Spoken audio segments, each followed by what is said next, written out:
Hello dear, आज का video बहुत शानदार होने वाला है। आज हम लेकर आए हैं आपका फंडामेंटल ऑफ नर्सिंग FON और कम्युनिटी हेल्थ नर्सिंग 1 के बहुत ही शानदार प्रश्न। आप लोग देखिएगा, 2 प्रश्न फंडामेंटल का है और 1 प्रश्न आपका कम्युनिटी हेल्थ नर्सिंग के लेकर आए हैं। ओके, चलिए देखेंगे। यहाँ पे बहुत शानदार प्रश्न है। यहाँ से लॉन्ग या शॉर्ट में आपको एग्ज़ाम में पूछेगा ही पूछेगा।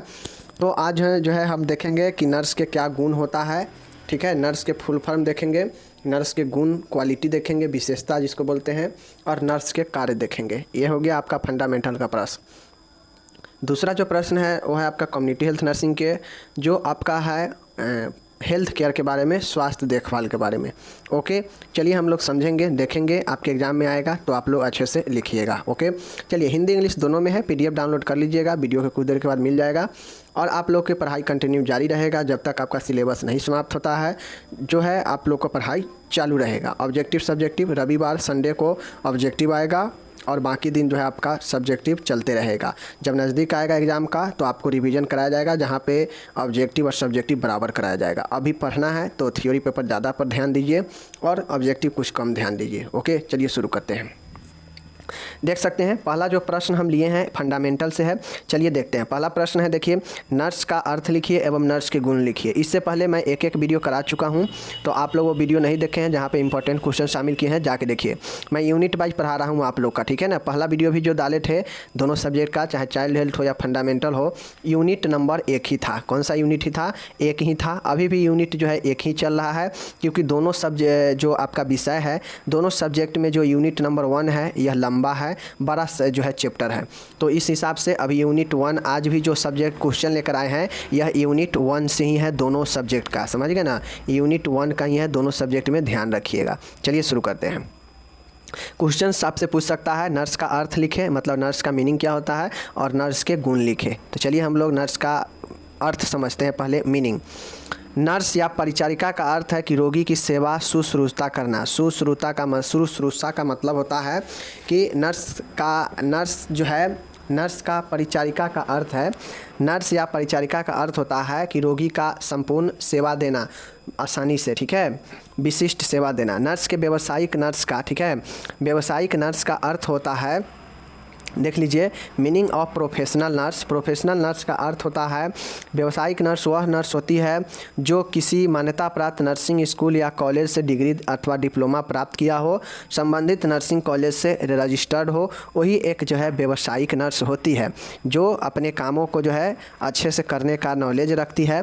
यही जो है आपका एक नर्स होती है। समझ गए। और नर्स के लिए आपको पता होना चाहिए कि डिग्री करेंगे तो BSc नर्सिंग, डिप्लोमा करेंगे तो GNM हो गया। समझ गए ना, तो यही आपका नर्स हो गया। तो नर्स के बारे में ये चीज़ समझ गए आप लोग। चलिए, नर्स के बारे में समझ गए। अब एक चीज़ यहाँ पे समझिएगा कि जो आपका नर्स होता है, ठीक है, नर्स का एक अपना मीनिंग है, NURSE। नर्स का एक अपना वर्ड फुल मीनिंग है, ठीक है। देख लीजिए, N का मतलब होता है नोबिलिटी। नोबिलिटी का मतलब होता है श्रेष्ठता। नर्स में एक जो है श्रेष्ठता होनी चाहिए। U का मतलब होता है अंडरस्टैंडिंग, मतलब नर्स को एक समझदारी होनी चाहिए, एक समझदार व्यक्ति होना चाहिए नर्स के अंदर। R का मतलब होता है रिस्पॉन्सिबिलिटी, उत्तरदायित्व। नर्स को एक उत्तरदायित्व भी, रिस्पॉन्सिबिलिटी भी होना चाहिए। S का मतलब होता है सिंपैथी, एक नर्स के अंदर सहानुभूति भी होनी चाहिए। और E का मतलब होता है इफ़िशियंसी, मतलब कार्य क्षमता, मतलब एक नर्स के अपने कार्य क्षमता के बारे में भी पता होनी चाहिए। तो ये नर्स के अपना अपना मीनिंग है, जिसके अंदर नर्स के अंदर जो नर्स का वर्ड मीनिंग है, इसी के अंदर इसके काम जो है छुपा हुआ है, ठीक है। एक नर्स को श्रेष्ठ होना चाहिए, समझदार होना चाहिए, उत्तरदायित्व से होना चाहिए, सहानुभूति होना चाहिए, और कार्य क्षमता, एक नर्स के अंदर बेहतर कार्य क्षमता होना चाहिए, ठीक है। तो ये आपका यहाँ पे हो गया। ओके, चलिए ये चीज़ को समझ गए, नर्स के फुल फॉर्म। अब यहाँ पे नर्स के आपसे गुण पूछा जा सकता है, ठीक है। नर्स के सिंपल आपसे क्वालिटी या फिर नर्स का विशेषता आपसे पूछा जा सकता है। 5 नंबर में पूछेगा कि नर्स के विशेषता या नर्स के गुण को लिखे या बताए, या नर्स के विशेषता या गुण कुछ भी पूछ सकता है, ठीक है। तो सीधा लिखिएगा, एक नर्स में निम्नलिखित गुण होनी चाहिए या निम्नलिखित विशेषता होनी चाहिए। कौन कौन सी, चलिए देखते हैं। बहुत आसान है, आप चाहें तो एक नर्स के विशेषता या गुण के बारे में जितना मन उतना पॉइंट लिख सकते हैं, बट यहाँ पे मैं आपको 14-15 पॉइंट बताऊंगा जो 5 नंबर के लिए इनफ होगा। ओके, चलिए। एक नर्स को अपने साथियों के प्रति स्नेहपूर्वक जो है होना चाहिए। ठीक है, एक नर्स जो होती है वह यूनिट में काम करती है, एक संगठन में, तो उस नर्स को अपने साथियों के साथ जो है प्रेम और स्नेह की भावना होनी चाहिए। ओके, नर्स को हमेशा ईमानदार होनी चाहिए, अपने कामों के प्रति हमेशा ईमानदारी दिखानी चाहिए। नर्स को अनुशासन एवं आज्ञा पालन होना चाहिए, एक नर्स को अनुशासन और आज्ञा पालन जो है होनी चाहिए। ओके, नर्स में धैर्य, सबसे पेशेंस होना बहुत ज़रूरी होता है, तो एक नर्स का गुण है कि वह धैर्यवान भी हो। ओके, नर्स को स्वस्थ मानसिक और शारीरिक स्वस्थ होना चाहिए, एक नर्स का जो मानसिक मेंटल जो हो स्थिति वह शारीरिक और स्वस्थ हो, मानसिक और शारीरिक दोनों रूप से स्वस्थ होना चाहिए। नर्स को जो है एक समझदार व्यक्ति बनना चाहिए, एक समझदार व्यक्ति होनी चाहिए। नर्स में एक जिम्मेदारी की भावना होनी चाहिए, ये सब चीज़ें हैं। ठीक है, उसके बाद यहाँ पे देखिएगा, नर्स के व्यवहारिक ज्ञान होना चाहिए, नर्स को एक बिहेवियरल जो है नॉलेज होनी चाहिए। ठीक है, नर्स में शालीनता एवं गरिमा होनी चाहिए, एक नर्स के अंदर शालीनता और अगर गरिमा नहीं है तो फिर नर्स होने का मतलब नहीं बनता है। नर्स को ईमानदार व निष्ठावान होनी चाहिए। ठीक है, नर्स में निर्णय लेने की क्षमता होनी चाहिए, कैपेसिटी होनी चाहिए डिसाइड करने की। ठीक है, नर्स को मनोवैज्ञानिक ज्ञान होनी चाहिए, अगर मनोवैज्ञानिक ज्ञान नहीं होगा एक नर्स को तो वह स्थितियों के साथ जो है तालमेल नहीं बैठा पाएगी और घबरा जाएगी सिचुएशन के साथ में। ठीक है, नर्स को तकनीकी योग्यता होनी चाहिए, मीन्स नर्स को कंप्यूटर का भी ज्ञान होनी चाहिए, नर्स को विभिन्न मशीनों को ऑपरेट करने का भी ज्ञान होनी चाहिए, यानी एक तकनीकी योग भी होनी चाहिए। नर्स में जो है सहानुभूति एवं व्यवहार जो है कुशलता होनी चाहिए, नर्स का जो व्यवहार है और जो वो उसमें कुशल होना चाहिए और सहानुभूति सिंपैथी होनी चाहिए। तो इस प्रकार से मैं 14 पॉइंट यहाँ पे बताया हूँ। आप चाहें तो नर्स के बारे में और सारा जो पॉइंट है वो चीज़ें आप लिख सकते हैं जो नर्स के अच्छी अच्छी चीज़ों को दर्शा सके। ठीक है, तो आपका यहाँ पे 14 पॉइंट है, मैं बता दिया। यह 5 नंबर के अगर पूछेगा तो 5 नंबर के लिए इतना 14 पॉइंट इनफ है। आप चाहें तो किसी भी चीज़ के बारे में हमें विशेषता देना हो तो हम उसके विशेषता में क्या क्या लिखेंगे वो चीज़ सारे लिख सकते हैं। ठीक है, तो ये आपका यहाँ पे विशेषता या गुण समाप्त होता है नर्स का। ओके, अब इंग्लिश में यहाँ पे नर्स के क्वालिटीज़ दिए गए हैं, इसको आप लोग को पढ़ना है, देखना है। चलिए, अब हम लोग यहाँ पे एक और क्वेश्चन आपसे पूछा जा सकता है कि नर्स के क्या क्या काम होते हैं, कौन कौन से प्रमुख काम है बताइए। तो चलिए हम लोग अब नर्स के कार्य को देखते हैं। साथियों, नर्स का प्रमुख कार्य हो सकता है, समझ गए ना, नर्स के प्रमुख कार्य जो है हो सकते हैं। जो कुछ कार्य है निम्न नीचे यहाँ पे दिया गया है, देखिए। नर्स को एक देखभाल करने वाली होनी चाहिए, नर्स का एक काम होता है देखभाल करना, यानी केयर गिवर होनी चाहिए। नर्स जो है वह देखभाल करती है, तो नर्स का एक काम ये भी होता है देखभाल करना। मतलब नर्स जो है देखभाल के रूप में जो है रोगी को इलाज के समय रोगी के साथ रहती है और डॉक्टर द्वारा लिखी गई सभी दवाइयाँ देती है तथा रोगी की दवा के प्रभाव का परीक्षण करती है और रोगी के सभी स्वास्थ्य संबंधी आवश्यकताओं को भी पूर्ति करती है। तो यही जो है नर्स होता है। नर्स रोगी के लिए तमाम ऐसे कार्य करती है जो रोगी को चाहिए, जो रोगी को आवश्यकता है, वही नर्स देखभाल न करेगी। तो ये पहला हो गया कि नर्स जो है रोगी के देखभाल के काम करती है। उसके बाद दूसरा पॉइंट है शिक्षक के रूप में, एजुकेटर के रूप में। एजुकेटर मीन्स होता है कि नर्स एक जो है शिक्षक के रूप में भी कैसे काम करेगी। जैसे शिक्षक अपने छात्र छात्राओं को जो है अपने पठन पाठन अपने शिक्षण के बारे में हर एक चीज़ बताते हैं, शिष्टाचार सिखाते हैं, उसी प्रकार से एक नर्स को भी अपने क्लाइंट यानी अपने रोगी को या रोगी के पेरेंट्स या रोगी के संबंधियों को स्वास्थ्य के बारे में संपूर्ण जानकारी देनी चाहिए कि कैसे जो है हमें स्वास्थ्य बढ़िया रहेगा, ये कब जो है कैसा भोजन करें, स्वच्छता से संबंधित सभी चीज़ें बताना चाहिए। और यही चीज़ तो स्वास्थ्य शिक्षा होता है। तो नर्स जो है एक शिक्षक के बारे में एक शिक्षक के रूप में भी काम कर सकती है और रोगी को और रोगी के परिवार को, रोगी के संबंधियों को स्वास्थ्य शिक्षा के बारे में जानकारी दे सकती है। समझ गए। तीसरा देखिएगा प्रबंधक के रूप में। अब नर्स एक होती है वह मैनेजर के रूप में भी काम करती है, क्योंकि हम लोग जानते हैं कि रोगी की देखभाल के लिए सभी आवश्यक साधनों की व्यवस्था एक नर्स करती है तथा वार्ड में सही माहौल बनाकर रखती है। अब देखिए प्रबंधक के रूप में, मैनेजर के रूप में क्या काम करती है? तो मैनेजर के क्या काम होता है कि जो भी चीज़ें हो उसको मैनेज करके रखना, जहाँ भी कुछ कमी लगे, जहाँ भी कुछ डिफ़ॉल्ट लगे तो उसे सुधारे, कमियों को दूर करे, चीज़ों को स्टोर करके रखे, मैनेजमेंट संभाले। तो उसी प्रकार से एक नर्स का भी काम होता है कि रोगी का हर एक देखभाल करे, अगर देखभाल में कोई कमी हो तो उससे पूरा करे, और जो है रोगी के संपूर्ण साधन जो है व्यवस्था उपलब्ध कराएं, और एक माहौल जो है अच्छा एक मैनेज करके रखें माहौल को। और यही एक नर्स जो है मैनेजर के रूप में काम करती है। समझ गया चीज़ को? चलिए चौथा देखिएगा, विचारों की संप्रेक्षक कम्युनिकेटर के रूप में, विचारों की संप्रेक्षक के रूप में। अब नर्स जो होती है वह एक कम्युनिकेटर के रूप में काम करती है। कैसे काम करती है? तो जैसे नर्स जो होती है वह रोगी के सभी तरह के जो भी आवश्यकता होती है उसके बारे में रोगी से जानती है, उसके स्थिति के बारे में जानती है, और चिकित्सक और अन्य स्वास्थ्य सदस्यों के बीच में जो है चीज़ों को भेजती है, रिपोर्ट को भेजती है। साथ में जो भी रोगी के मरीज होते हैं उनसे भी बातचीत करती है और इसके बारे में, कंडीशन के बारे में बताती है। यानी यह एक कम्युनिकेटर के रूप में काम करती है, मतलब एक मीडिएटर के रूप काम करती है, एक मध्यस्थता की काम करती है कि नर्स जो है जो भी मरीज है उसका रिपोर्ट लेती है, उसका कंडीशन देखती है और चिकित्सक डॉक्टर को बताती है। ठीक है ना? स्वास्थ्य सदस्य में जो भी हेल्थ टीम में काम करने वाले हैं उनको बताती है इसके बारे में। साथ में जो भी रोगी है उसको अपने रोगी के घर वालों, संबंधियों को बताती है। तो ये कम्युनिकेटर का रूप होता है, मतलब कम्युनिकेशन, संचार का काम करती है। और संचार में क्या होता है कि सूचनाओं को एक जगह से दूसरे जगह फैलाना, भेजना। समझ गए? एंड 5वां नंबर देखिएगा, शोधकर्ता के रूप में। शोधकर्ता यानी रिसर्चर के रूप में नर्स जो होती है वह जो है एक क्या करती है कि वह अपने क्षेत्र में, अपने चीज़ों में जो है रिसर्च का भी जो है मदद करती है। चिकित्सकों को जो भी डॉक्टरेट होते हैं उन सबको जो है रिसर्च में, चीज़ों को खोजने में, नए नए चीज़ों को इन्वेंशन में मदद करती है। ठीक है? छठा है कि अधिवक्ता के रूप में, एडवोकेट के रूप में। अब नर्स जो होती है अपनी रोगी के लिए, सुरक्षा के लिए एक विधि विशेषज्ञ की तरह काम करती है, यानी एक कानून विशेषज्ञ की तरह काम करती है। जैसे रोगी की सुरक्षित वातावरण प्रदान करती है।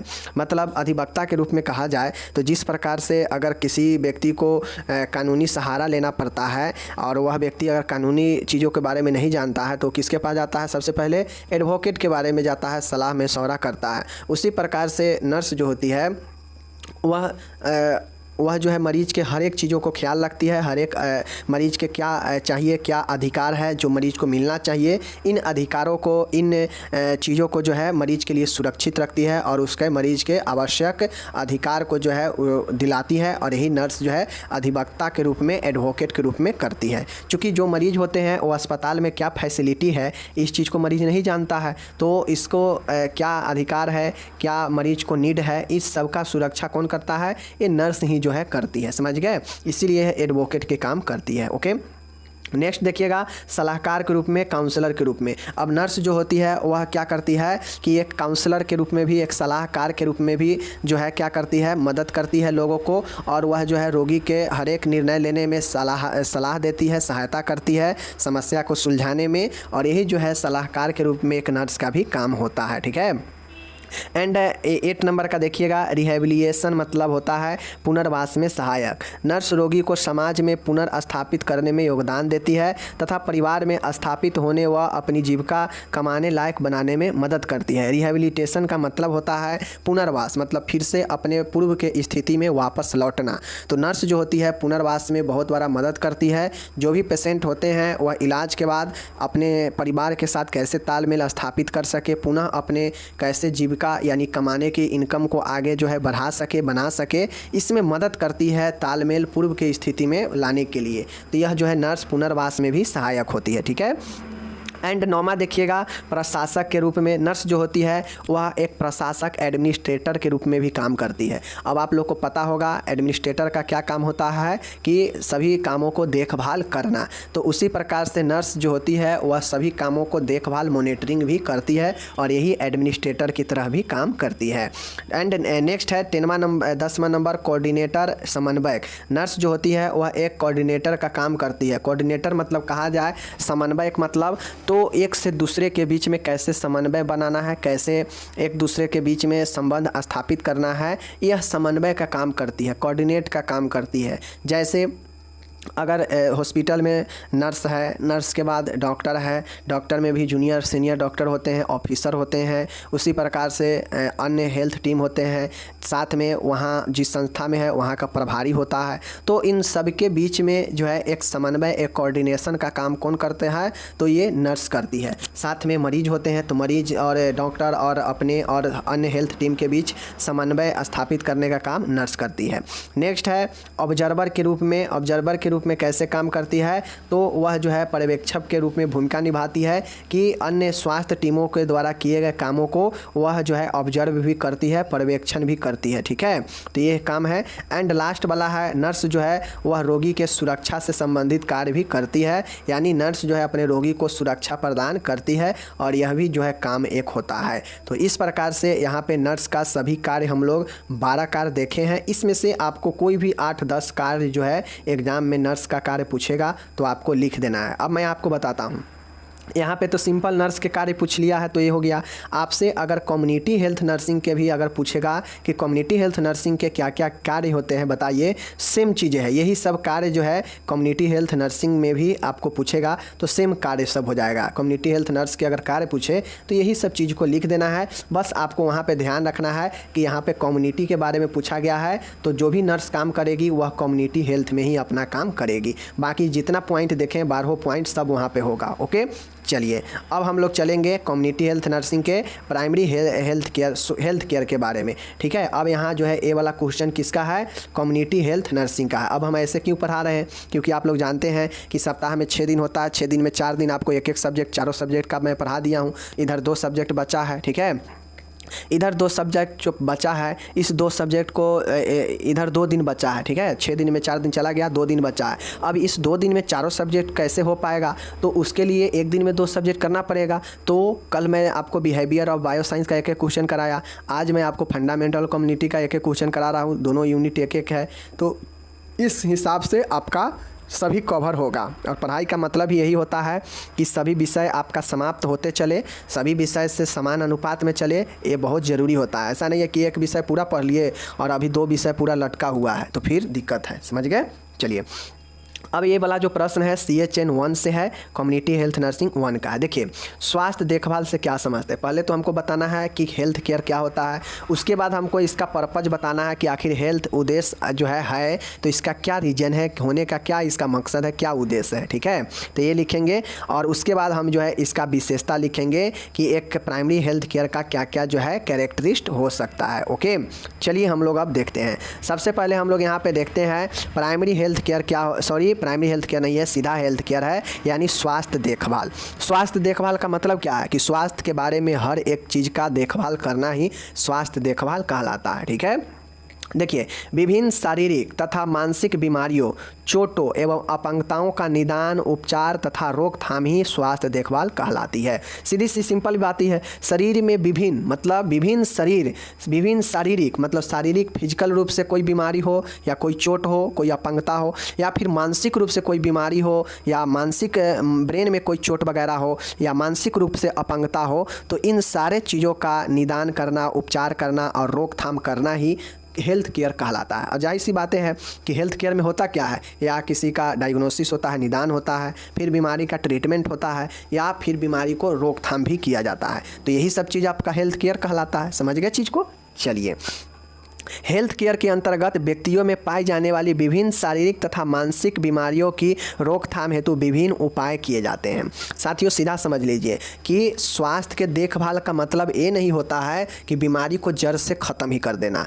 वहाँ पे ये तो प्रयास किया ही जाता है कि बीमारी जड़ से ख़त्म हो जाए, बट कुछ ऐसे बीमारी होते हैं जिसका लाइलाज है, मतलब कोई इलाज नहीं है। ठीक है, तो उसको क्या किया जाएगा? उसको रोकथाम ही किया जाएगा। उसको और ज़्यादा न बढ़े, जटिलता न हो, इसका रोकथाम ही किया जाता है, उसका बचाव ही किया जाता है। और इसके लिए विभिन्न उपाय किया जाता है कि कैसे रोग को कम से कम नष्ट नहीं होगा, तो कम से कम इससे और ज़्यादा ना फैले और ज़्यादा ना हो, इसके लिए काम किया जाता है। तो उसके लिए विभिन्न उपाय भी किए जाते हैं। तो वही तो आपका ये होता है स्वास्थ्य देखभाल के अंतर्गत कि विभिन्न प्रकार के व्यक्तियों में जो है विभिन्न शारीरिक और मानसिक बीमारियों के रोकथाम के लिए विभिन्न उपाय किए जाते हैं। ओके, और बीमारी के हो जाने पर इनका अतिशीघ्र निदान कर मरीज का उचित उपचार किया जाता है ताकि लोगों को जीवन उन्नत एवं खुशहाल बनाया जा सके। अब हेल्थ केयर क्यों होता है? तो हेल्थ केयर इसीलिए होता है कि बीमारी को तुरंत जो है पहचाना जाए, तुरंत उसका इलाज किया जाए, उसका रोकथाम किया जाए, उसका निदान किया जाए, जिससे लोगों के जो जीवन है वह खुशहाल हो और उन्नत हो। इसी के लिए हेल्थ केयर है,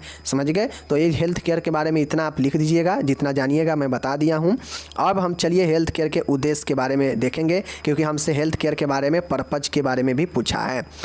व्यक्ति, परिवार तथा समुदाय को प्रदान की जाने वाली स्वास्थ्य देखभाल के उद्देश्य। ठीक है, स्वास्थ्य देखभाल के क्या उद्देश्य होते हैं, हेल्थ केयर के क्या उद्देश्य हैं, क्या पर्पज है, आखिर हेल्थ केयर होता क्यों है यही उद्देश्य होता है। उद्देश्य के मतलब क्यों, कि ये चीज़ें क्यों है, वही उद्देश्य होता है। तो देख लीजिए क्यों है यह, हेल्थ केयर का क्या मकसद है, इसका क्या रोल है, चलिए हम लोग देखते हैं। तो देखिए इसका निम्नलिखित उद्देश्य है, मुख्य 5 पॉइंट के याद रखिए। सबसे पहले इसका किसी भी को व्यक्ति को स्वास्थ्य जो दिया जाता है तो उसका मकसद, उसका उद्देश्य यही होता है कि उसके स्वास्थ्य को जो है बढ़ावा देना, यानी उसके स्वास्थ्य को बेहतर करना। ओके, बीमारी की रोकथाम, यानी उसके अंदर जो भी बीमारी है उसको रोकथाम किया जाए, इसीलिए देखभाल किया जाता है।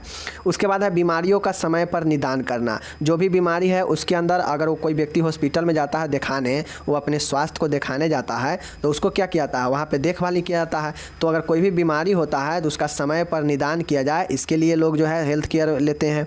स्वास्थ्य की पुनर्स्थापना, जो पहले स्वास्थ्य था नॉर्मल, वह उसका फिर से वापस अपने समय अपने जगह पर आ जाए, यानी यही पुनर्स्थापना होता है, फिर से अच्छे स्वास्थ्य आना। ओके, साथ में आवश्यकता अनुसार मरीजों को पुनर्वास करना। यह जो है आपका 5 पॉइंटें, मुख्य पॉइंटें हैं जो उद्देश्य है हेल्थ केयर देने का, यानी स्वास्थ्य को बढ़ाना, बीमारी की रोकथाम, बीमारियों का समय पर निदान, स्वास्थ्य की पुनर्स्थापना, आवश्यकता अनुसार मरीजों का पुनर्वास। और इसमें चाहें तो हेल्थ केयर क्यों दिया जाता है किसी व्यक्ति को, किसी व्यक्ति का स्वास्थ्य देखभाल क्यों किया जाता है, तो उसमें पॉइंट बना बना के यहाँ पे 5 पॉइंटें हैं, आप चाहें तो उसमें 10 पॉइंटें और लिख सकते हैं। किसी व्यक्ति को स्वास्थ्य देखभाल क्यों दिया जाता है, इसके पीछे क्या मकसद हो सकता है, उसी मकसद को तो यहाँ पे लिख देना है। तो यही आपका हो गया इसका उद्देश्य, हेल्थ केयर का उद्देश्य। समझ गए चीज़ को? चलिए अब हम लोग यहाँ पे देखेंगे, कोई भी प्रभावी स्वास्थ्य देखभाल होता है उसका एक विशेषता होता है, कैरेक्टरिस्ट ऑफ इफेक्टिव हेल्थ केयर। कोई भी हॉस्पिटल या कोई भी डॉक्टर इफेक्टिव हेल्थ केयर देते हैं तो उसका क्या जो है, उसका क्या विशेषता होता है, देने का क्या विशेषता होता है। तो चलिए, प्रभावी स्वास्थ्य देखभाल यानी हेल्थ केयर का प्रमुख विशेषता निम्नलिखित है। कौन कौन विशेषता है? पहला है उपलब्धता, अवेलेबिलिटी। उपलब्धता का मतलब होता है कि स्वास्थ्य देखभाल लोगों को आसानी से उपलब्ध हो तथा पहुंच में होनी चाहिए। उसका क्रियान्वयन इस तरह से किया जाना चाहिए ताकि अधिक से अधिक उसका लाभ उठाया जा सके।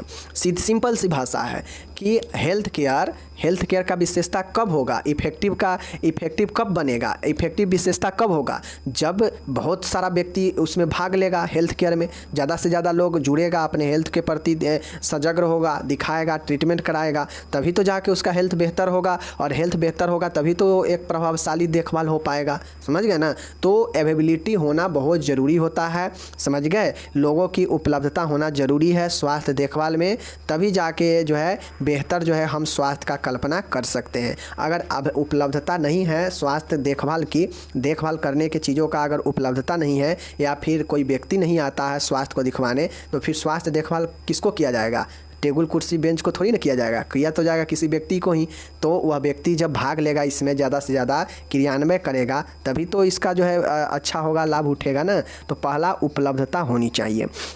दूसरा विशेषता है इफेक्टिव होने का इसका पर्याप्तता। अब जो स्वास्थ्य देखभाल दिया जा रहा है इसमें जनसंख्या के अनुसार अस्पताल की स्थापना, स्वास्थ्य केंद्र की स्थापना, ठीक है, पेशेंट और डॉक्टर का रेशियो, पेशेंट और नर्स का रेशियो, इन सभी का संख्या जो है पर्याप्त होगा, तभी एक इफेक्टिव जो है हेल्थ केयर दिया जा सकता है, जो प्रभावी हो सकता है। तो यह एक विशेषता है हेल्थ केयर इफेक्टिव बनाने का, कि पर्याप्तता होना बहुत ज़रूरी है। पर्याप्त के मतलब कि परिवार, समुदाय या व्यक्तिगत स्तर पर जब स्वास्थ्य देखभाल दिया जाएगा तो उससे स्वास्थ्य देखभाल के अनुसार, मरीज के अनुसार डॉक्टर होनी चाहिए, कि जितना मरीज हो उसी अनुपात में डॉक्टर भी होनी चाहिए, ठीक है, नर्स होनी चाहिए, अन्य स्वास्थ्य टीम होनी चाहिए, अस्पताल होनी चाहिए बीमारी के अनुसार, तभी तो पर्याप्त होगा, तभी तो लोग जो है अपने स्वास्थ्य को इफेक्टिव प्रभावी बना पाएंगे ना। तो दूसरा है पर्याप्तता, एडिक्वेंसी। तीसरा है व्यापकता। व्यापकता का मतलब होता है कि व्यक्ति, परिवार व समाज में जो भी प्रदान की जाने वाली स्वास्थ्य देखभाल है उसमें एक व्यापकता हो, समझ गए, उसमें सभी प्रकार का देखभाल का शामिल हो, समझ गए ना, व्यापक देखभाल हो। जैसे देख लीजिए, स्वास्थ्य को बढ़ावा देने वाला देखभाल, प्रोमोटिव देखभाल जो स्वास्थ्य को उन्नत करता हो, बढ़ाता हो, प्रिवेंटिव मतलब रोकथाम करने वाला देखभाल हो, क्यूरेटिव मतलब निदान करने वाला हो, और रिहेबिलिटेटिव मतलब पुनर्वास। मतलब इसमें ये चारों प्रकार के अगर देखभाल शामिल होगा मतलब यह क्या होगा कि यह एक व्यापक देखभाल होगा, कॉम्प्रिहेंसिव जो है देखभाल होगा। तो यह इसका इफेक्टिव हेल्थ केयर का एक विशेषता होगा। समझ रहे हैं चीज़ को? चलिए तो समझिए, ये व्यापकता का अर्थ है कि प्रोमोटिव होना चाहिए, प्रिवेंटिव होनी चाहिए, ठीक है, क्यूरेटिव होनी चाहिए, एंड लास्ट में देखिए रिहेबिलिटेटिव होनी चाहिए। तो ये जो है चारों जिस भी हेल्थ केयर में होगा वह हेल्थ केयर व्यापक होगा, लंबा होगा और बड़ा होगा। समझ गए चीज़ को? चलिए, एंड यहाँ पे अब चौथा नंबर का है, जो भी हेल्थ केयर प्रोवाइड किया जा रहा हो वह सस्ती होनी चाहिए, कॉस्ट जो है इफेक्टिवनेस होनी चाहिए। मतलब स्वास्थ्य देखभाल जो है उसकी कीमत इतनी होनी चाहिए कि इसका उपयोग जो है एक गरीब से गरीब भी आदमी आसानी से कर सके, तभी तो यह एक इफेक्टिव देखभाल बन पाएगा ना। हेल्थ केयर है, अब एक हॉस्पिटल है जो 1000 रुपया चार्ज करता हो डॉक्टर फी, और एक हॉस्पिटल है जो 200 रुपया में देखता हो, तो 200 रुपया वाला में गरीब से गरीब भी व्यक्ति चल जाएगा, यानी उसके हेल्थ केयर का जो है ज़्यादा से ज़्यादा लोग लाभ ले लेगा, समझ गए ना। लेकिन वहीं पर 1000 रुपये वाला जो हेल्थ केयर दे रहा है वो महंगा है, और महंगा होने के कारण सब लोग उसमें नहीं जा पा रहा है, तो इसलिए उसको जो है और लोगों से भी वह पहुंच से दूर है, यानी वह पूर्णतः इफेक्टिव नहीं है। एक स्वास्थ्य देखभाल प्रभावीपूर्ण कब होता है? जब वह सस्ती होता है, तब उसमें सब लोग जो है भाग लेता है आसानी से, इसलिए सस्ती होनी जरूरी है। समझ गए? पाँचवा नंबर है साध्यता, फिजिबिलिटी। फिजिबिलिटी का मतलब होता है कि स्वास्थ्य देखभाल का नियोजन एवं क्रियान्वयन उपलब्ध संसाधनों पर आधारित होनी चाहिए, ठीक है। यदि स्वास्थ्य देखभाल उपलब्ध साधनों जैसे मानव शक्ति, धन, सामग्री, समय तथा आवश्यकता अनुसार नियोजित एवं क्रियान्वयन की जाती है तो यह अधिक प्रभावी होती है।